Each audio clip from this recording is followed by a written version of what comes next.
The Legend of Zelda has always been a franchise that was close to my heart ever since before I could read. I never knew what it was about the adventures of a green-clad, floppy-headed hero that drew me in so immensely, but whatever the reason, I have dearly loved The Legend of Zelda ever since. So when I decided to pull together a top 10 list to release in between seasons, I knew it had to be related to The Legend of Zelda. So here it is, for anyone who is interested, Lucky Egg's top 10 Legend of Zelda games. Number 10! Starting off this list and already pissing people off.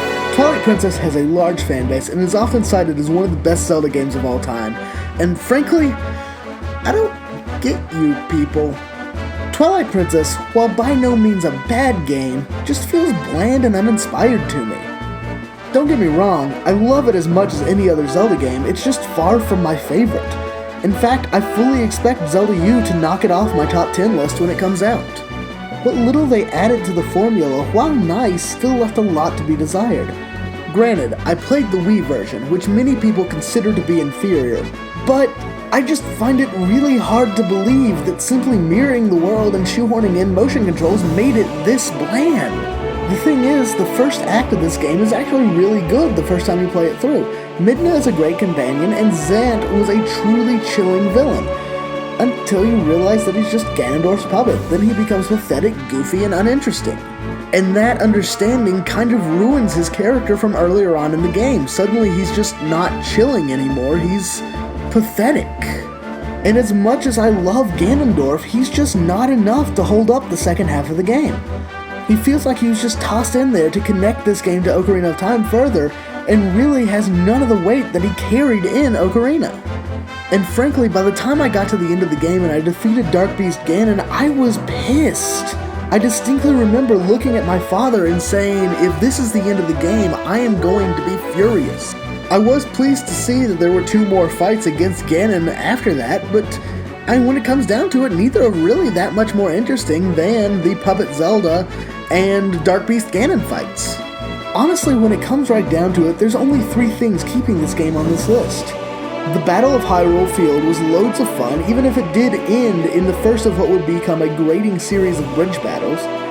Midna was a fantastic companion, and I actually did find myself caring when she finally broke the Mirror of Twilight, sealing the Twilight Realm from Hyrule forever. And then, of course, Star-Lord. I don't need to say anything else. This wonderful battle from the gods speaks for itself. Number 9. This is starting to sound like one of Drake McWhorter's Unpopular Opinion series videos. Spirit Tracks is a very, very unpopular entry into the Zelda franchise, but I really enjoyed it. This game was the first time that Zelda herself, not dressed up as a ninja or a pirate, had a character besides a damsel in distress, and though she did fall prey to a few cliches, I really found myself liking her. I never could say that about Zelda before. Ocarina of Time may have had Sheik, and Wind Waker may have had Tetra, but I really separate those characters in my mind from even their own incarnations of Zelda because as soon as she dons the dress, she just once again falls into her damsel in distress role. Spirit Tracks, on the other hand, showed a fairly capable Zelda without whom Link would have never been able to complete his quest. Plus, this game was the only game in the franchise to give players a choice that would affect the ending of the game. It wasn't much, but I really enjoyed being able to choose between 3 endings for Link's story. In my first playthrough, Link went on to become an engineer, while in my second one, Link became a soldier. It was a small touch, but it was one that I really enjoyed and I really hope the franchise expands upon later on. And then beyond that, the game was just an upgrade from the clunky Phantom Hourglass, which was fun but frustrating. All that said, though, I have to acknowledge that the Spirit Flute is broken, but yeah, actually, there's a reason this game's number 9. Number 8. Okay, technically I'm cheating on this one because Oracle of Ages and Seasons is actually 2 games. But I'm letting myself go on a technicality considering when linked together they tell a full story. Besides, these 2 really are so similar that they might as well just be one long game. There is no real way to say that I like one over the other, and where they shine through is their ability to link them together. Separately, these games are nothing special. They're both fun handheld adventures in the vein of Link's Awakening. But when you link them together, they become something truly special within the series. You can choose the order you play them in, and once you link a completed game to the other, the story continues as if you never left off.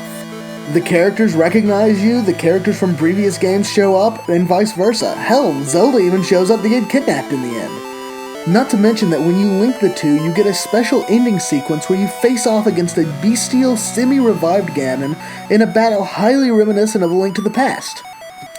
Speaking of... Number 7. Okay, fanboys and Egoraptor are raging right now. I can just feel it. Don't get me wrong, I love A Link to the Past. This was my second ever video game, but it was the first I ever became invested into, and frankly, without it, I would not be here today running this channel. I owe a lot to A Link to the Past, and it will always be my most beloved Zelda game.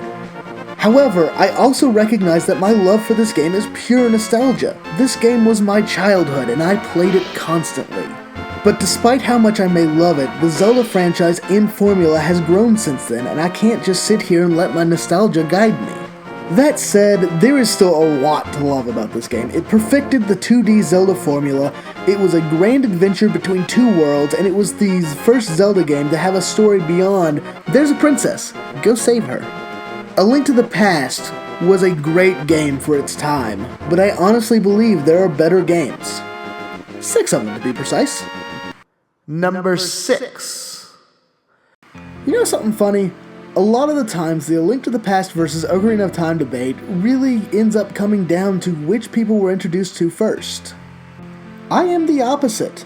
I was playing A Link to the Past before I could even read, and I cherish it to death, and never had a chance to play Ocarina of Time till it came out on GameCube. I never owned an N64 as a kid because I have an older sibling and our parents thought that we both would get more enjoyment out of the PlayStation instead of the N64. Yeah, that's right, not only did I not get to play Ocarina of Time when it came out, I had to wait 4 full years to finally get my hands on it. And on top of that, the night before I was supposed to go out and get it, there was an ice storm. I still remember the terror to this day of trying to race through the fire temple between power outages. It was not a happy time. That said though, when I finally got to play Ocarina of Time, I found a wonderfully updated version of A Link to the Past and absolutely loved everything about it.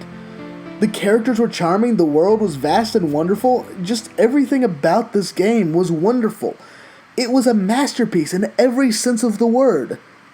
For its time. Number 5.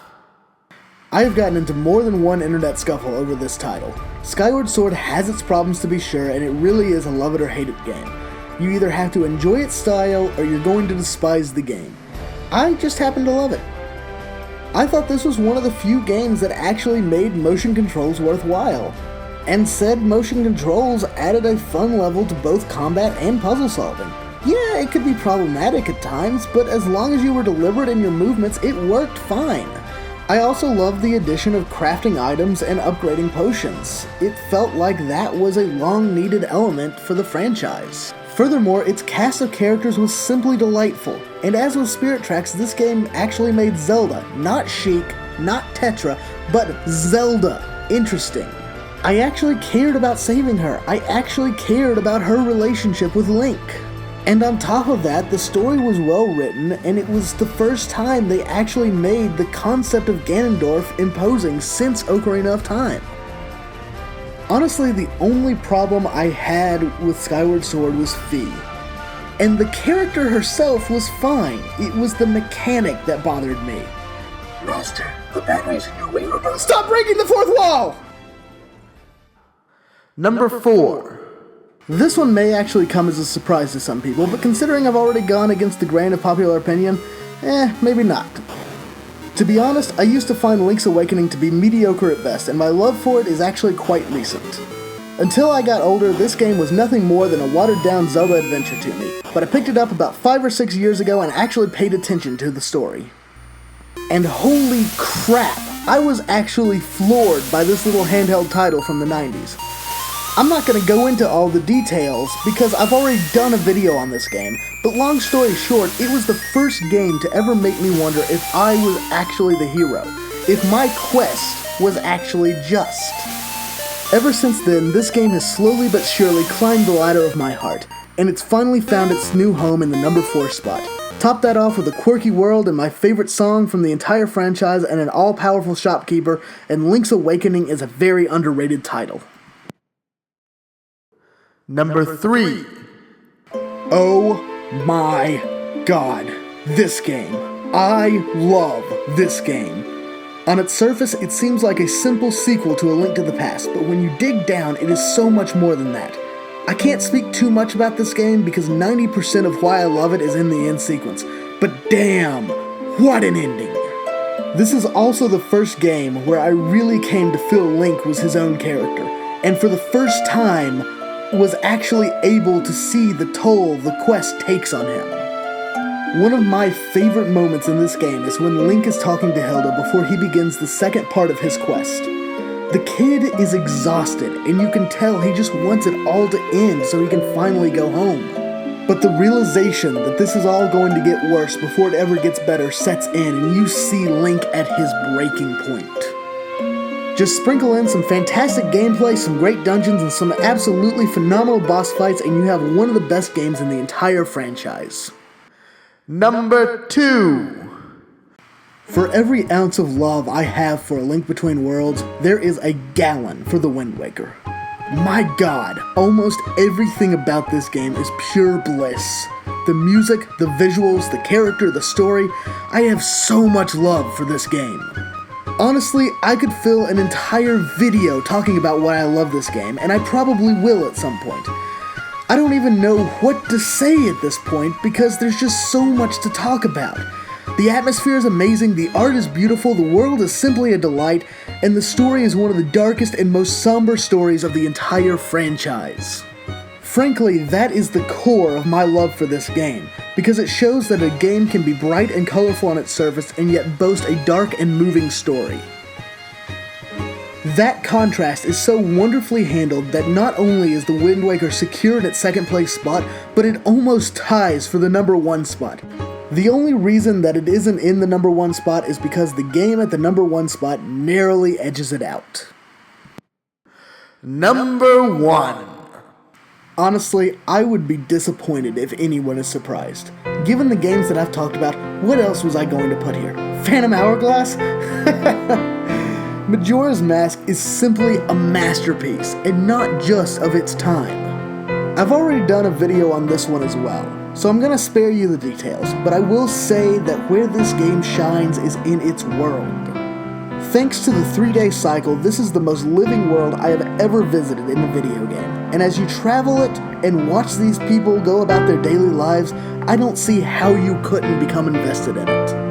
Never before have I set foot in a world that felt this alive and that I cared so much about, and I have a sinking feeling that I never will again. Termina. Maybe we'll meet again someday, and maybe we already have, but even if I never set foot on your soil again, always know that you will forever have a special place in my heart. So that's my top 10 Zelda games. Agree? Disagree? Want to beat me senseless for not having your favorite game on the top of my list? Comment down in the comment section and I will respond to whomever I feel like.